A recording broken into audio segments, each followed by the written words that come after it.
আসসালামু আলাইকুম গাইস, আপনারা কেমন আছেন? আমি তো আলহামদুলিল্লাহ ভালো আছি। তো সকাল থেকে আজকে শুরু করে দিলাম ভিডিওটা।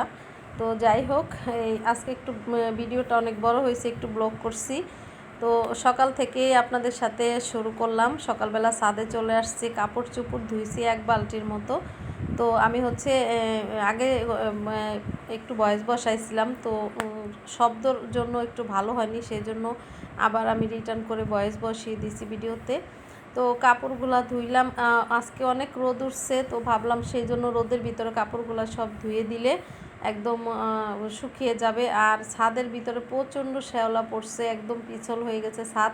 তো ছাদে রোদ না আসলে যেতে পারি না, প্রচণ্ড বৃষ্টি হয়, এই জন্য শ্যাওলা পড়ে গেছে। ছাদের অবস্থা খুবই খারাপ হয়ে গেছে, পরিষ্কার করা হয় না।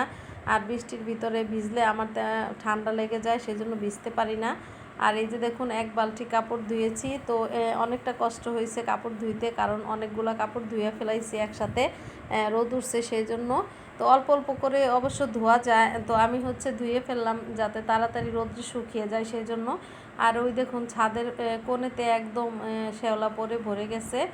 আর আমাদের ড্রাগন গাছে এর আগেও ফল হয়েছে, আপনাদেরকে দেখাইছিলাম, কিন্তু ফলগুলা কেন পড়ে যায় আমি জানি না। আপনারা যদি জেনে থাকেন তাহলে অবশ্যই কমেন্ট করে আমাকে একটু প্লিজ জানাবেন, কেন ড্রাগন গাছের ফলগুলো ঝরে ঝরে পড়ে যাচ্ছে।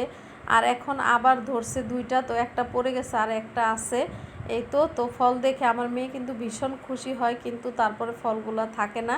আর এখানে কিন্তু হয়নি, এই গাছগুলোতে কিন্তু ফল এখনও আসেনি, ওই একটা গাছে বারবার ফল আসছে। তো যাই হোক, এই যে দেখুন ছাদের অবস্থা আমি দেখাচ্ছি, এই যে শ্যাওলা পরে একদম খারাপ হয়ে গেছে। আর এই যে ওই দিকটাও দেখাই আপনাদেরকে। তো রোদ উঠছে, এখন রোদে কিন্তু খুব শুকিয়ে যাবে, ছাদটা খুব ভালো লাগছে। আর এইদিকে হচ্ছে আমার মেয়ে পুঁই শাকের কয়টা ডাঁটা লাগাইছিল, তো আমি বলছিলাম লাগিও না, তো ও তারপরও লাগাইছে, কিন্তু বৃষ্টি পেয়ে দেখুন এত। আর আমার মেয়ের হাতে সত্যি যে কোনো গাছ লাগাইলে ফলন হয় খুব সুন্দর, ভালো হয়, জানি না ওর রাশিকে হয়তো অনেক ভালো। তো যাই হোক, এই যে পুঁই শাকের ডাঁটা লাগাইছে। আপনারা ভাববেন পুঁই শাক তো লাগিয়ে রাখলে এই ডাঁটা হয়ে যায়, আমার মেয়ে যে কোনো গাছ লাগাইলে খুব সুন্দর ওর হাতে ফল আসে। তো এই জন্য আর কি ওই পুঁই শাকের ডাঁটাগুলো লাগাইছে, আর ডাঁটাগুলো খুব সুন্দর হয়েছে। তো ভাবতেছি একদিন কেটে মাছ দিয়ে খাবো। আর এই যে দেখুন, কাপড় চোপড় সবগুলা মেলে দিছি, অনেকগুলা কাপড়। আপনারা বলবেন এত কাপড় একসাথে কেন ধুইছেন? ধুইছি আসলে রোদ্রে শুকিয়ে যাবে তাড়াতাড়ি, এমনিতে ভিজা ভিজা থাকে, একটু গন্ধ আসে ঘরের ভিতরে শুকালে। তো সেই জন্য ভাবলাম একটু ধুয়ে দিই কাপড়গুলো, সবগুলা ধুইলে অবশ্য শুকিয়ে গেলে আর গন্ধটা লাগবে না। এমনিতে কাপড় ধুয়ে দিলে কিন্তু বৃষ্টির জন্য কিন্তু একটা অন্যরকম একটা কীরকম গন্ধ আসে, গন্ধটা ভালো লাগে না।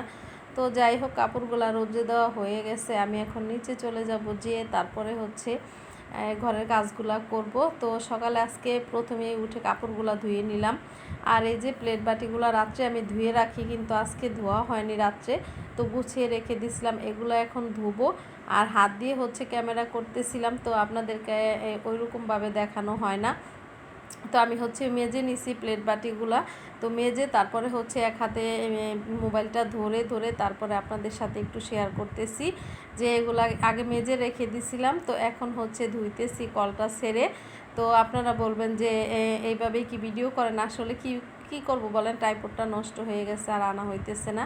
তো সেই জন্য এইভাবেই ভিডিও করতেছি কষ্ট করে। কি করব, কষ্ট করে ভিডিও করি, তারপরও কিন্তু আপনারা কেউ আমার ভিডিওটা একটু দেখেন না, ভিউ হয় না। বড় ভিডিও দিলে আমার খুবই খুবই কান্না পায়, মানে কি বলবো, এতদিন ধরে ভিডিও করতেছি, বড় ভিডিওতে ভিউ আসে না। আগে অনেক ভিউ আসতো, তো মাঝখান দিয়ে হচ্ছে আমি ভিডিও করা বন্ধ করে দিয়েছিলাম কিছুদিন, সেই জন্য হয়তো এই সমস্যাটা হয়েছে, কিন্তু ঠিক হচ্ছে না। এখন তো রেগুলার আমি ভিডিও দিতেছি।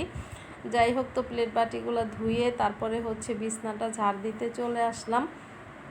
তো বিছনাটা এইভাবে আমার ঘরটা ঝাড় দিছি, তো সব ঘর এইভাবে বিছনাটা গুছিয়ে ঝাড় দিয়ে তারপরে হচ্ছে ঘর ঝাড়ু দিতেছি।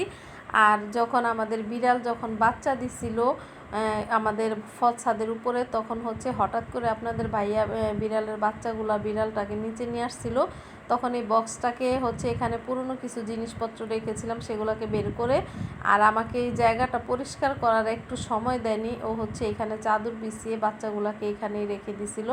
তো এখন হচ্ছে বিড়ালটা করতেছে কি প্রায় 15-20 দিনের মতো হয়ে গেছে, বাচ্চা বড় হয়ে গেছে, এখন এখান থেকে শুধু নেমে যায় আর ও হচ্ছে কামড় দিয়ে দিয়ে নিয়ে অন্য কোথাও চলে যায়। এই জন্য ওকে এখান থেকে বের করে আমাদের দোতলা যে খালি জায়গা আছে সেখানে একটা টুকরির ভিতরে আমি রেখে দিছি, আর সেখানে এখন থাকতেছে সকাল থেকে। আর এই যে কালকে রাত্রে হচ্ছে মেয়ে পিজা বানাইছিল, তো সকালবেলা হচ্ছে 2টা পিজা বানাইছিল বড় করে, আপনাদের সাথে একটা দেখাইছিলাম আমি। তো এই পিজা হচ্ছে রয়ে গেছে, তো ওভেনে গরম করে খেয়ে নিতেছি, ও খাবে আমিও খাবো, ওর বাবা আর আমার ছেলে হচ্ছে বাসায় নিয়ে ওরা সবাই কাজে চলে গেছে। আর এই তো আমি হচ্ছে বাজারে যাইতেছিলাম, তো ভাবলাম একটু রিক্সায় বসে আপনাদের সাথে একটু শেয়ার করি। তো বাজারে যাচ্ছি, কিছু টুকিটাকি জিনিসপত্র লাগবে সংসারে বাজার, সেজন্য। তো এই তো ডাটা নিয়ে আসছিলাম, কিছু সবজি, আর আনছি করলা, তারপরে আনছি হচ্ছে এটাকে বলে কি কেউ বলে রেহাম আর কেউ বলে কহি, তো আমরা হচ্ছে এটাকে কি বলি ভুলে গেছি নামটা, সরি। তো যাই হোক এটা আনছি, আর ডিম আনছি, পেঁয়াজ আনছি, তারপরে আনছি হচ্ছে বাগের খানি, আর এখানে কিছু মশলা নিয়ে আসছি, কালো জিরা, জিরা টিরা সব কিছু, ধনেপাতা, কাঁচামরিচ, সব কিছু মিলিয়ে হচ্ছে নিয়ে আসলাম। আর আমার হচ্ছে একটা পছন্দের জিনিস পাইছিলাম, বড়, অনেক বড়, 8 কেজি ওজনের একটা মুরগির বড় চামড়া।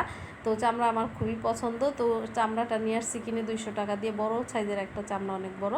তো নিয়ে আসলাম, তো এনে তারপরে হচ্ছে সবগুলো রাখলাম, আর মেয়েকে বলছি তুমি একটু রান্না কর, আমি একটু নিচে কোটাকাটি করি, আমার হোক প্রচণ্ড ঠান্ডা লাগছে, নাক দিয়ে শুধু পানি পড়তেছে, তারপরও কতগুলা কাপড় ধুইছি। আর এখানে হচ্ছে কই মাছ রান্না করব সরিষা দিয়ে, তো সরিষা, পেঁয়াজ, কাঁচামরিচ একসাথে দিয়ে হচ্ছে আমি লবণও দিয়ে দিই সাথে, কিন্তু ভুলে গেছিলাম লবণটা দিতে। তো যাই হোক একসাথে সব কিছু ব্লেন্ড করে নিছি। আর এই যে মেয়ে হচ্ছে রান্না করতেছে আজকে, কই মাছটা হচ্ছে ভাজতে দিয়ে দিছে, তো কই মাছটা আমি উল্টে দিতেছিলাম একটু, আর ও হচ্ছে অন্য কাজ করতেছে। তো মেয়ে আজকে আমার ঠান্ডা লাগছে সেই জন্য অনেকগুলো কাজ করছে আমার সাথে।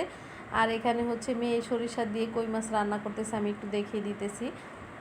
তো হলুদের গুঁড়া তেলের ভিতরে দিয়ে দিল, মরিচের গুঁড়া দিয়ে দিছে, তারপরে হচ্ছে লবণ দিবে, একটু ধনিয়ার গুঁড়া দিছে, দিয়ে মশলাটাকে একটু লাড়া দিয়ে তারপরে সরিষার যে ব্লেন্ড করে রাখছি তো সেগুলো হচ্ছে দিয়ে দিছে। তো আমি হচ্ছে সরিষার সাথে পেঁয়াজটা দিয়ে, আমার কাছে খেতে ভালো লাগে, পেঁয়াজ আর কাঁচামরিচ দিয়ে ব্লেন্ড করি।